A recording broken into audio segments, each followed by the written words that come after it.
And let's get it rolling. So we're going to start off with face-off guys. Best fantasy face-off guys is we're looking at stats from 2019 and 2020. Obviously, most of these guys have stats from other leagues that we might be able to take into play, but for now, it's the PLL and we're focused on the PLL. Starting off with number 8, we have our bottom to the list. We have Withers slash Simino. They split 2020. I think that it's a pretty decent chance for them to be, number 6, number 7 on the list. But until we know who's going to really take that, it's been a pretty 50-50 split. Withers has been 58%. Simino has been 55%. It just, you can't really take them if they're not going to get the majority of draws. Next, we have Stephen Kelly. He takes the majority of his faceoffs, but he split, maybe 66, maybe 75% he took. In 2019, 2020, averaged about 48, 49%. Not stellar, but not too bad. Number 6, we have Tom Kelly. Tom Kelly in 2019 had a pretty decent season at 52%, not his best. Coming off of the season before that, he was around 60, so a big drop off from there, and then a huge drop off from there in the 2020. Could not catch a break, 38%. That's why he's so low on this list. I could see him coming back and making some moves to get higher up into the rankings, but for now, he's at number 6. Number 5, we have the college prospect that came out. Was a absolute beast at Albany and then moved his career to Yale, and I believe that he finished at Denver. We have TD Ierlan. How the fuck you pronounce that? Erlian? We gonna just say TD. So he killed it at Albany. He was an absolute fucking freak. I went to Stony Brook, so obviously I knew who this guy was when he went 82% against the fucking Stony Brook Seawolves. He had a 79.1% face-off percentage in 2018. That's fucking crazy. I mean, an unreal season is like fucking 60 and up. I mean, to be at almost 80% is ridiculous. He has the most ground balls in NCAA history. He went 100% versus Harvard in 2019. 100%. Fucking nuts. We'll see if it translates. He is a guy who really has to come through for the Redwoods. Redwoods are really struggling at that face-off dot ever since Greg Gorelian retired. So for him to come in and take that role would be outstanding. At number 4, we have Max Adler, an acquisition from the MLL. I think that he could be a top 2 face-off guy this year. I believe he came off the Boston Cannons and he continues to the Cannons Lacrosse Club. So the colors are going to look the same on him. He's a career 58.4%. That's very good, above average.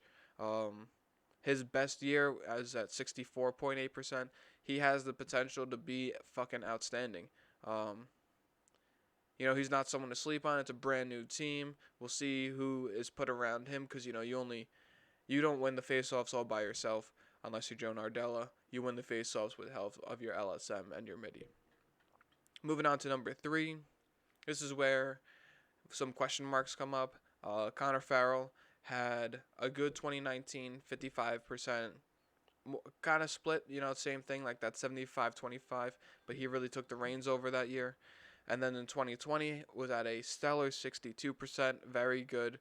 To put this in example, Trevor Baptiste was by far the best face-off guy in 2019. He had 63%. 2020, Connor Farrell, 62%. We'll see if that's a real translation into his game or if it's just...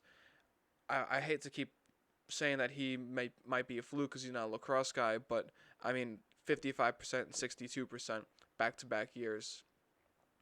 It's looking like he's a guy to stay. It's looking like he's a guy to stay. Number 2, we have Trevor Baptiste. Last year he had a 54% face-off percentage, which really isn't that bad.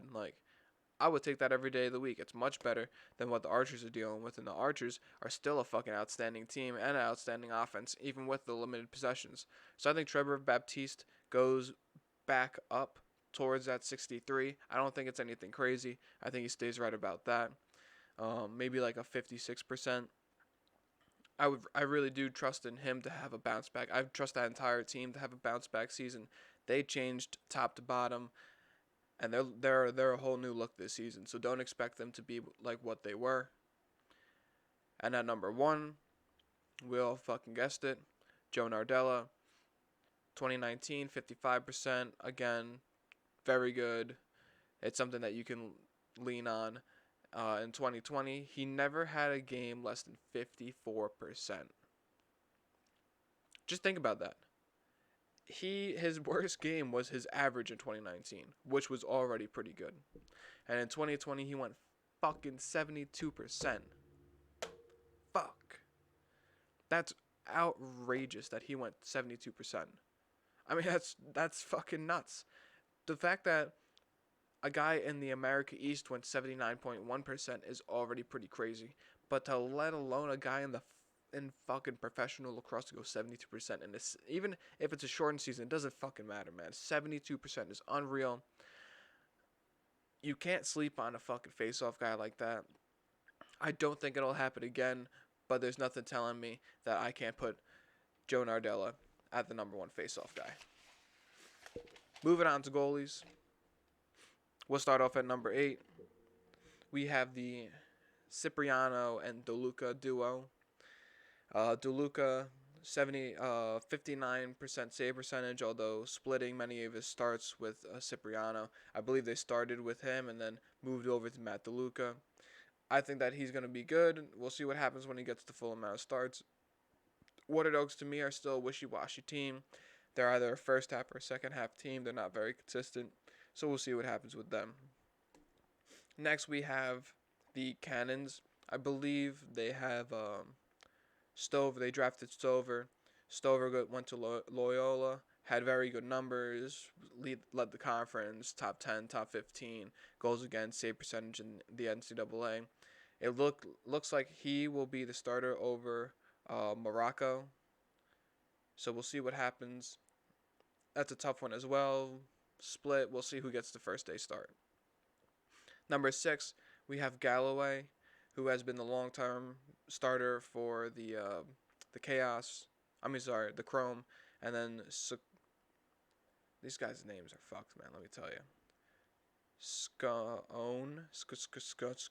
I don't know. But it's really looking like a 50-50. Both their numbers are very similar, both in field lacrosse. So we'll have to see what happens there. Next, we have Adams and Gittleman. Again, another untouched. If they split starts, in my opinion, they're untouchable. You can't even draft them. If they go with fucking Adam Gittleman, like they should, because he's the better fucking goaltender in back-to-back years, I don't understand why they don't. I'm not going to get into it. If they start Adam Gittleman, take it. If they go with Drew Adams, don't take it. Adam Gittleman, if he gets all the starts by himself, he could be a top 3 fantasy goaltender. Moving on to number 4.